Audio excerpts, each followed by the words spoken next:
సింహాచలం చందనోత్సవం ఏర్పాట్లు పూర్తయ్యాయి. కాసేపట్లో దర్శనాలు నిలిపివేయనున్నారు.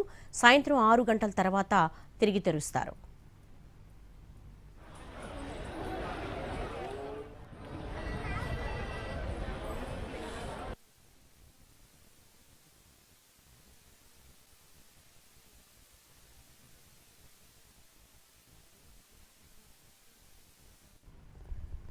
అంతరాలయంలో చందనోత్సవం కోసం సన్నాహాలు చేస్తారు. ఇక రేపు ఉదయం 3:30 నుంచి అప్పన్న స్వామివారి నిజరూప దర్శనం ఇవ్వనున్నారు. ఏటా వైశాఖ శుద్ధ తదియ రోజున కొద్ది గంటలు మాత్రమే భక్తులకు నిజరూప దర్శనం ఇస్తూ ఉండడంతో అప్పన్న దర్శనం కోసం పెద్ద సంఖ్యలో భక్తులు తరలి రానున్నారు. దాదాపు 2 లక్షల మంది తరలి వస్తారని ఆలయ కమిటీ అంచనా వేస్తోంది. నిజరూప భాగ్యం తర్వాత స్వామివారికి 125 కేజీల చందనాన్ని పూస్తారు. చందనోత్సవ సన్నాహాలపై మరింత సమాచారం మా ప్రతినిధి రవిచంద్ర అందిస్తారు. ఉత్తరాంధ్ర ఇలవేల్పు సింహాచలం శ్రీ వరాహ లక్ష్మీ నరసింహస్వామి చందనోత్సవానికి ఏర్పాట్లు పూర్తయ్యాయి. తుది దశలో పూల అలంకరణ మాత్రమే మిగిలి ఉంది.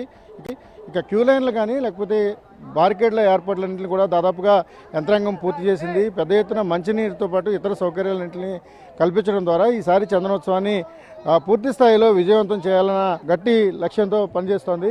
3 మంత్రుల కమిటీ ఏర్పాటైంది. 3 కమిటీ ఎప్పటికప్పుడు పరిస్థితిని సమీక్షిస్తోంది. ఓవరాల్గా 2 లక్షల మందికి పైగా భక్తులు వస్తారని అంచనా వేస్తుండగా ఇందుకు తగ్గట్టుగానే విస్తృతమైన ఏర్పాట్లుగానే మనం భావించాల్సి ఉంటుంది. ప్రస్తుతం ఇవన్నీ కూడా క్యూ లైన్స్. సర్వదర్శనంతో పాటుగా విఐపీలు వివిఐపీల కోసం ప్రత్యేకంగా 1500 రూపాయల దర్శనాలను కూడా ఏర్పాటు చేశారు. ఇక 1500 రూపాయల క్యూ లైన్తో పాటుగా మిగిలిన అన్ని కూడా 1000 రూపాయలు 300 రూపాయల క్యూ లైన్లకు సంబంధించిన కూడా ఏర్పాట్లు అయిపోయాయి. పటిష్టమైన బార్కెటింగ్ వ్యవస్థను కూడా ఏర్పాటు చేశారు. గత ఏడాది జరిగిన ఉత్సవాల్లో అపశృతి చోటు చేసుకుంది. ఆ కారణంగా 7 భక్తులు ప్రాణాలను కోల్పోయారు. సింహాచలంలో చందనోత్సవం జరిగిన రోజు ఖచ్చితంగా వర్షం పడుతుంది. అది ఒక్కొక్కసారి భారీ వర్షంగా మారుతున్న పరిస్థితుల్లో ఈసారి ఎటువంటి అవాంఛనీయ సంఘటనలు చోటు చేసుకోకుండా యంత్రాంగం జాగ్రత్తలను అయితే తీసుకుంది. 2800 మందికి పైగా పోలీసులు ఈసారి భద్రతా విధుల్లో ఉండబోతున్నారు. ఇక టికెట్లు కానీ లేకపోతే వచ్చే భక్తులకు సంబంధించిన క్యూ లైన్ల విషయంలో కానీ చాలా స్పష్టమైన ఒక రూట్ మ్యాప్ ప్రకారం అధికారులు చర్యలు తీసుకోవడం జరిగింది. ఇప్పటి వరకు 40,000కు మాత్రమే టికెట్లను విక్రయించారు. మిగిలిన వాళ్ళందరూ కూడా సర్వదర్శనానికి అనుమతిస్తారు. ఈసారి ఆర్టిఫిషియల్ ఇంటెలిజెన్స్ ఆధారిత మొత్తం తీసుకొని భద్రతను పర్యవేక్షించబోతున్నారు. ఓవరాల్గా భద్రతాపరమైన అంశాల విషయంలో చాలా ఎక్కువ శ్రద్ధ వహించాల్సిన పరిస్థితి ఏర్పడుతోంది. 2 లక్షల మంది పైగా వచ్చినప్పుడు వారికి సంబంధించిన కొన్ని ఇబ్బందులు ఉండే అవకాశం ఉంటుంది. ఎండ తీవ్రత కూడా ఎక్కువగా ఉంటుంది. పరిస్థితిని పర్యవేక్షించడంతో పాటు సీనియర్ అధికారులు బాధ్యతలు తీసుకొని పకడ్బందీగా చందనోత్సవ నిర్వహణను తీసుకున్నారు. ఓవరాల్గా 2 లక్షల మంది భక్తులు వచ్చినప్పుడు వారికి ఎటువంటి ఇబ్బంది చోటు చేసుకోకుండా ఉండేందుకు చర్యలు తీసుకోవడం మనకి ఇక్కడ కనిపిస్తోంది. ఇక ప్రత్యేకంగా ఫుడ్ అండ్ వాటర్ విషయంలో గ్రేటర్ విశాఖ మున్సిపల్ కార్పొరేషన్ ఎక్కువ శ్రద్ధ వహిస్తోంది. చందనోత్సవానికి వచ్చే భక్తులందరికీ కూడా దాదాపుగా 200 పాయింట్లలో ఈ ఏర్పాట్లను చేశారు.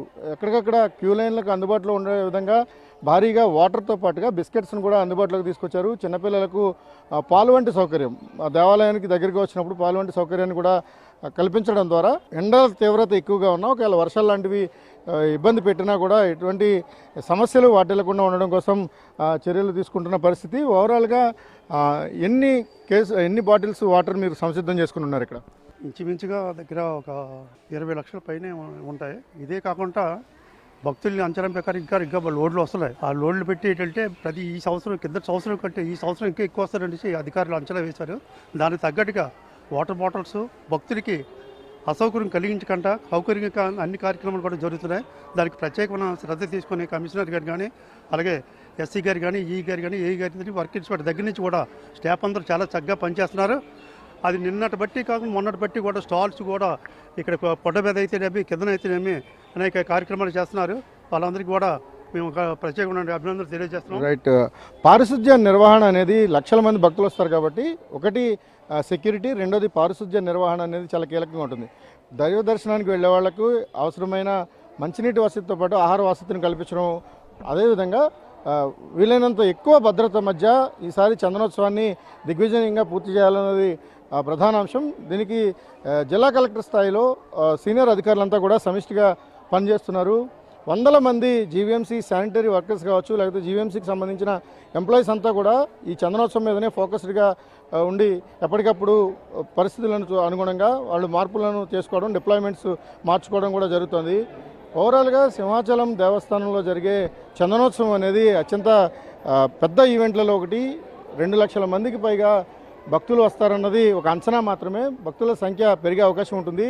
రేపు ఉదయం 3:30 గంటలకు సాధారణ భక్తులకు దర్శనం ప్రారంభమవుతుంది. అంతకుముందు అనువంశిక ధర్మకర్త అశోక్ గజపతిరాజు పట్టు వస్త్రాలు సమర్పిస్తారు. ఆ తర్వాత రాష్ట్ర ప్రభుత్వం తరపున మంత్రి అనిత స్వామివారికి పట్టు వస్త్రాలు సమర్పించిన తర్వాత సాధారణ భక్తులకు దర్శనం ప్రారంభమవుతుంది. 3:30 గంటల నుంచి సాయంత్రం 6 గంటల వరకు నిజరూప దర్శన భాగ్యాన్ని భక్తులు పొందగలుగుతారు. ఆ తర్వాత దర్శనాలను నిలిపివేసి తదుపరి ఏదైతే కార్యక్రమాలు ఉంటాయో శాస్త్రోక్తంగా జరగాల్సిన కార్యక్రమాలన్నింటికి కూడా అధికారులు ఏర్పాట్లు పూర్తి చేస్తున్నారు. ఒకవైపు దేవాదాయ ధర్మాదాయ శాఖతో పాటుగా అన్ని విభాగాలు సమిష్టిగా ఈ చందనోత్సవాన్ని విజయవంతం చేసుకునే ప్రయత్నంలో నిమగ్నమైన ఒక విధంగా ఇది ఒక ఛాలెంజ్గానే అధికారులు భావిస్తున్నారు. ఈ ఈవెంట్ను వీలైనంత వేగంగా సమర్థవంతంగా నిర్వహించడం కోసం సన్నాహాలు చేసుకున్న పరిస్థితి కనిపిస్తోంది. కెమెరామెన్ రవితో రవిచంద్రన్ టీవీ విశాఖపట్నం.